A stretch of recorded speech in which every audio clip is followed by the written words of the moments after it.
Salam Kamir, kekaguman ilahi mengarah pada iman dan rahmat. Wih, dingin sekali. Saya kedinginan. Ini merasa saya di puncak gunung di Dieng di Jawa Tengah. Maka saya merasa kedinginan sekali. Saudara-saudari yang terkasih, ketika romo-romo pada liburan ke Wonosobo di Dieng, kelompok romo-romo ini di mana saya ikut di dalamnya mau berlibur melihat sunrise di Sikunir, Gunung Sikunir. Di situ ada gardu pandang. Orang-orang bisa memanjat bukit itu atau mendaki, kemudian di atas baru bisa melihat pemandangan yang indah. Maka semua rencana sudah dimatangkan. Tetapi begitu saya dan satu romo lagi mendengar bahwa harus 3:30 sudah berangkat dari penginapan di kota Wonosobo, kemudian mereka mulai merencanakan siapa saja yang ikut. Saya dan satu teman saya tadi tidak jadi ikut. Kami bercanda, kita ini mau liburan, tidur enak, istirahat enak. Kenapa capek-capek sampai sini harus berangkat jam 3:30, kemudian masih di sana pagi-pagi kedinginan dan mendaki lagi, jalan kaki, naik. Daripada susah-susah, mendingan minum kopi saja di hotel, di penginapan. Kemudian akhirnya bisa bangun siang dengan selimut yang tebal, maka badan segar lagi. Itu hakikat liburan menurut saya dan satu romo tadi.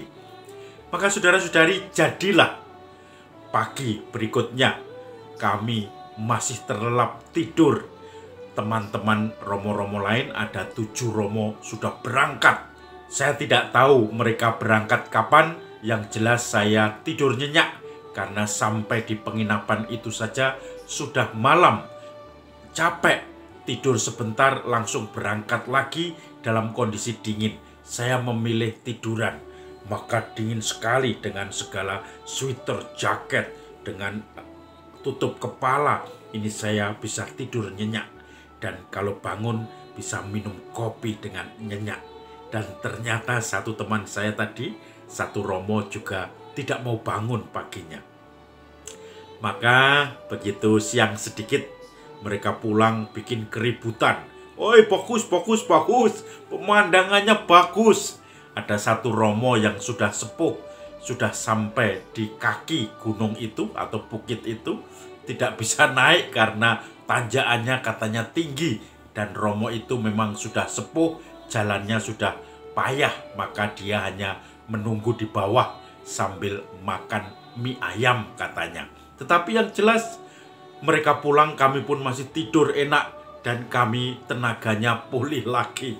Tetapi ternyata mereka bicara tentang keindahan sunrise di Sikunir itu, tentang pemandangan, tentang bagaimana ternyata banyak orang mengejar sunrise.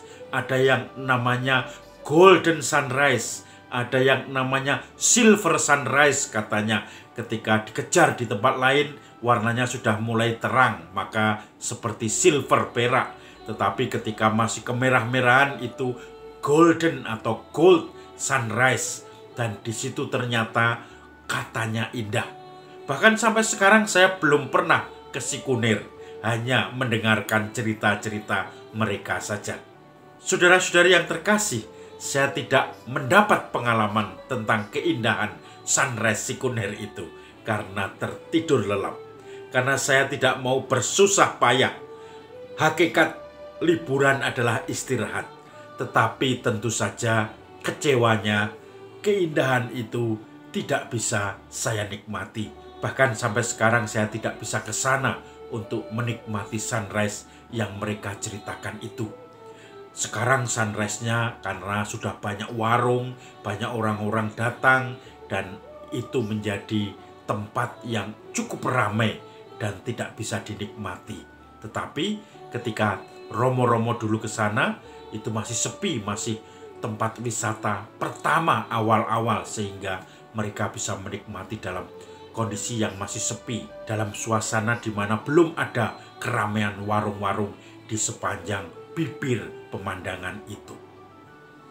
Saudara-saudari yang terkasih, memang untuk mendapatkan pemandangan yang indah itu harus berjuang bangun pagi kedinginan, karena Dieng terkenal dengan dinginnya.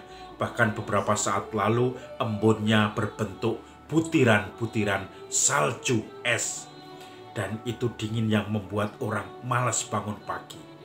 Tetapi untuk melihat sunrise, menikmati dengan mata kepala, dengan hati, dengan perasaan indera perabanya, maka harus bangun pagi 3:30, berjalan, dan dari sana masih harus mendaki bukit itu untuk sampai di puncak untuk melihat sunrise itu. Memang butuh perjuangan, tentu saja. Injil hari ini juga bicara tentang perjuangan. Sebetulnya ada dua cerita yang saya susah untuk mencari kaitannya. Di satu sisi, Yesus menceritakan bahwa dia harus menderita, masuk ke Yerusalem, akan ditangkap oleh tua-tua ahli Taurat dan orang-orang Yahudi, kemudian disiksa dan harus memakul salib, wafat di salib, tetapi kemudian dibangkitkan. Tetapi ada cerita kedua yang tidak ada kaitannya. Yesus masuk ke Kapernaum, kemudian murid-muridnya ditanya oleh orang yang narii pajak di Bait Allah, "Apa gurumu tidak membayar pajak?" Kemudian Petrus mengatakan, "Ya, bayar." Dan Yesus mengatakan, "Sana tangkap ikan, dan ikan yang kamu tangkap pertama itu mulutnya kamu ambil uang ada di situ untuk membayar pajak." Dan itu saya lebih memilih renungan yang pertama, penderitaan. Maka saudara-saudari yang terkasih, Yesus mewartakan penderitaannya berkali-kali, dan para murid juga tidak paham, karena para murid sudah disetting dalam otaknya bahwa Yesus Maha Kuasa. Yesus bisa membuat mukjizat-mukjizat. Yesus bisa membangkitkan orang mati. Maka Yesus adalah Raja. Tidak mungkin menderita, tidak mungkin disalib. Semuanya penuh keilahian di dalam hidupnya. Maka kecelakaan duniawi atau badani itu tidak akan mungkin bagi para murid.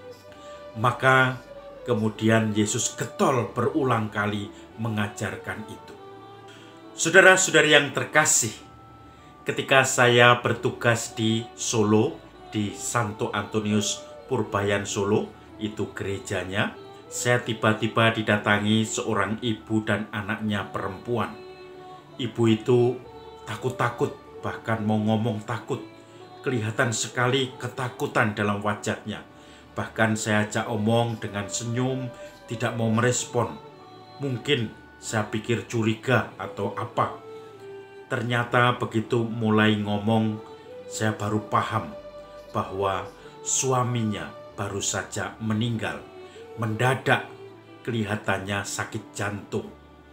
Dia masih mempunyai 3 anak, 2 putri, 1 cowok.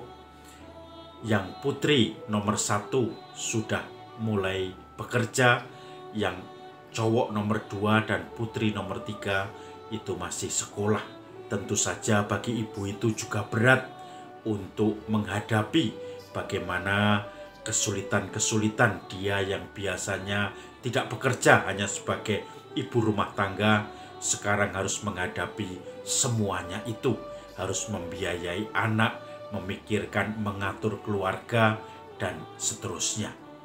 Maka ketakutan itu karena merasa kehilangan suaminya. Ibu dan anaknya itu minta supaya saya misa 40 hari bapaknya yang meninggal itu. Pada saat saya misa, ibu itu menangis, bahkan pingsan karena belum bisa menerima suaminya dipanggil Tuhan. Dia menangis dan akhirnya pingsan, harus menjadi gotongan banyak orang. Saya di tengah misa kemudian tetap melanjutkan dan minta beberapa umat untuk merawatnya dan tentu saja saudara-saudarinya yang waktu itu juga berkumpul mendukung dia. Maka akhirnya ibu itu pun dirawat. Akhirnya banyak cerita. Ibu itu menceritakan kesulitannya, bagaimana perjuangannya, dan saya mencoba hanya menemani. Bahkan kami sekeluarga dengan ibu itu pernah jalan-jalan ke Tawangmangu di Kemuning, kebun teh, untuk merasakan bagaimana suasana rekreasi di sana, dan ibu itu supaya juga merasa tenang akhirnya. Maka teringat pelan-pelan ibu itu mulai berani menghadapinya. Saya dalam obrolan-obrolan menyisipkan bahwa inilah salib, penderitaan, tetapi pasti ada kebangkitan. Pasti akan berakhir semua beban ini dan kegembiraan. Ketakutan itu tidak dibutuhkan. Yang dibutuhkan adalah keberanian menghadapi kenyataan. Dan akhirnya pelan-pelan ibu itu mulai keluar dari ketakutan-ketakutannya. Mulai bisa merasakan kegembiraan, bercanda dengan anak-anaknya, dengan keluarganya. Dan akhirnya anaknya menjadi dokter, bahkan mantunya juga dokter, dan sekarang sudah dikaruniai 2 cucu dari anak yang pertama dan yang ketiga ini. Katanya akan 1 lagi dari anak yang bungsu yang dokter itu. Maka saudara-saudari yang terkasih, kadang karena saking ketakutannya, atau karena saking marahnya, atau karena saking putus asanya, kita tidak bisa memahami, seakan-akan penderitaan ini menjadi gelap, seakan-akan kita tidak ada harapan lagi. Tetapi ketika kita mulai merenungkan, mulai mengupas, ngoncei peristiwa-peristiwa, kita menemukan pintu-pintu kebangkitan. Kita menemukan pintu-pintu pengharapan, dan itu yang dibuat Yesus. Buluk yang patah terkulai tidak akan diputuskannya. Sumbu yang berkedip-kedip tidak akan dimatikannya, tetapi justru akan dibesarkannya. Maka saudara-saudari yang terkasih, mari dalam segala situasi, dalam segala kekecewaan, kegagalan hidup, kita memandangnya sebagai salib, yang tentunya di balik itu akan ada kebangkitan, kegembiraan, penghiburan pada waktunya ketika kita sudah merasakan dan memaknai penderitaan itu.